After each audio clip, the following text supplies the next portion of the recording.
Welcome. You're tuned into Tangled Threads. If you're digging our content, hit the like button and subscribe. Thank you. Happy New Year's, everyone. Apologies for the lack of uploads recently. The holidays got a little busy. Anyways, let's read this. It's not every day that your world gets turned upside down. But then again, life has a knack for throwing curveballs when you least expect them.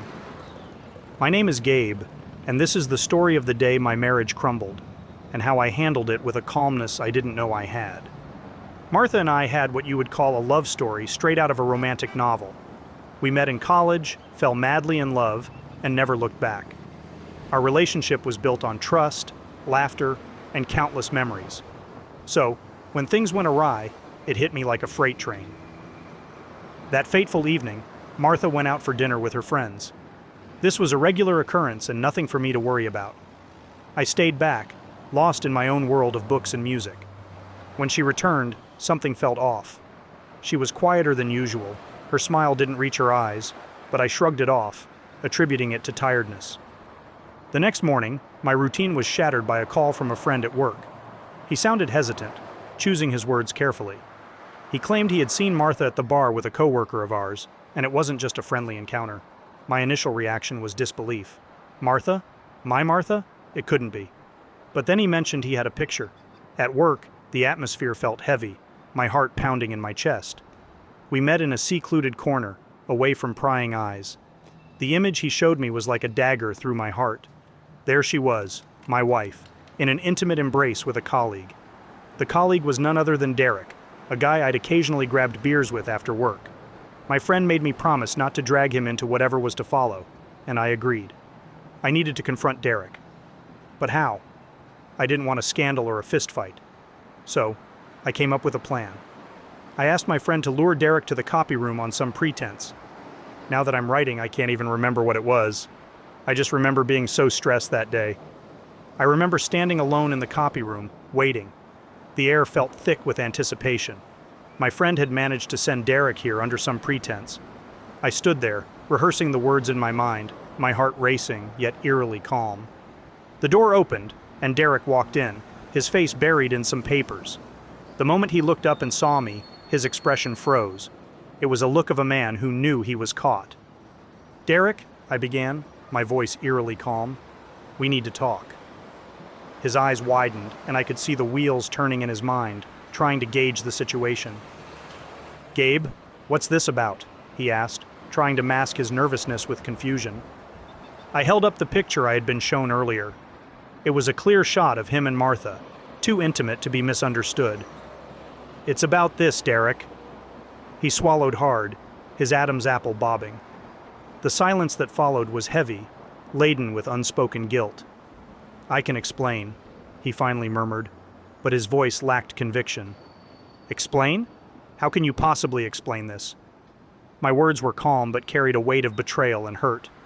"You, of all people. I trusted you, Derek. We were friends." Derek's face crumpled, the facade of ignorance crumbling away. "I'm sorry, Gabe.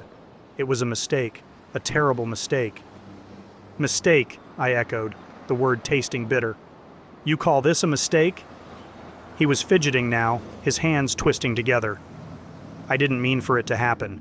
It just did." "That's the problem, Derek. It just did. You didn't think about the consequences, about me, about what this would do." He nodded, unable to meet my eyes. "I know I've messed up. I'm really sorry." "Sorry isn't going to fix what's broken," I said, my voice steady but filled with a deep-seated pain. "You've not just betrayed me, you've ruined what I cherished the most."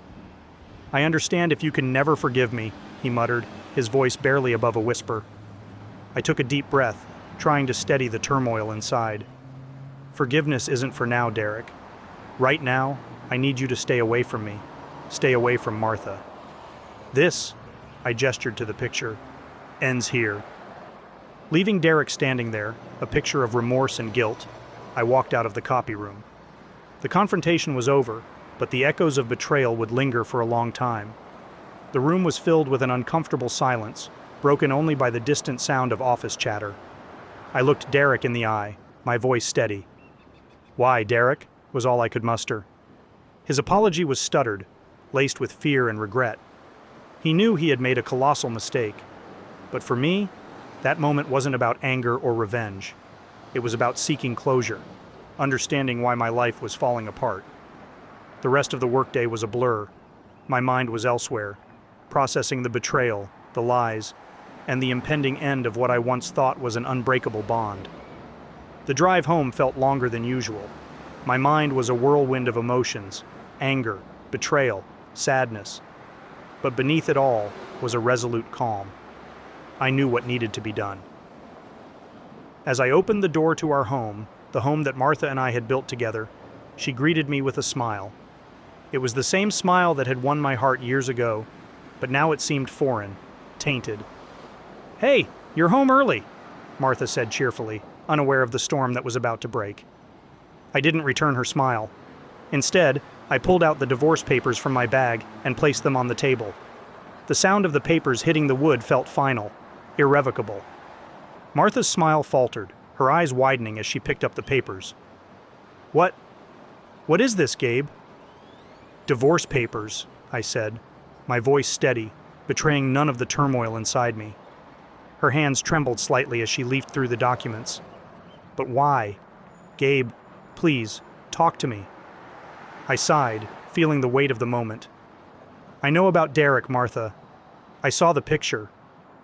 The color drained from her face. "Gabe, it was a mistake. I never meant to hurt you." "A mistake?" The word tasted bitter in my mouth.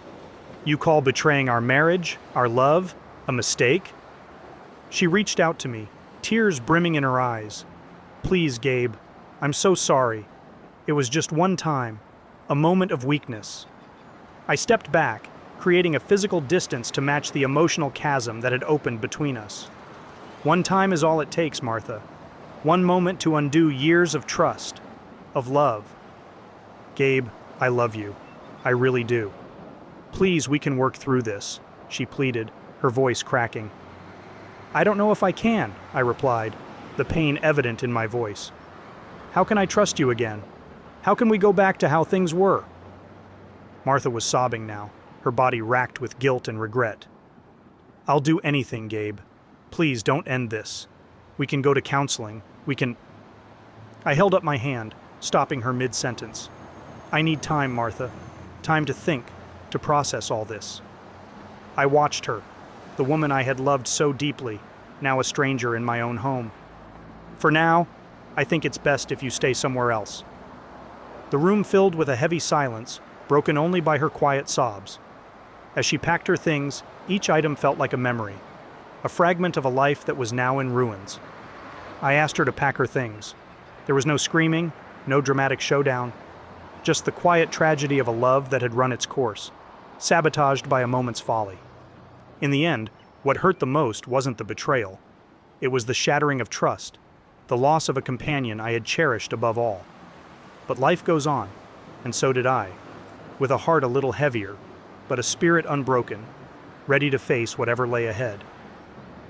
This was the calm after the storm, a chapter closed, leaving behind lessons in love, trust, and the unpredictable nature of life. When she left, the house felt empty, a hollow shell of what used to be a home filled with love and laughter.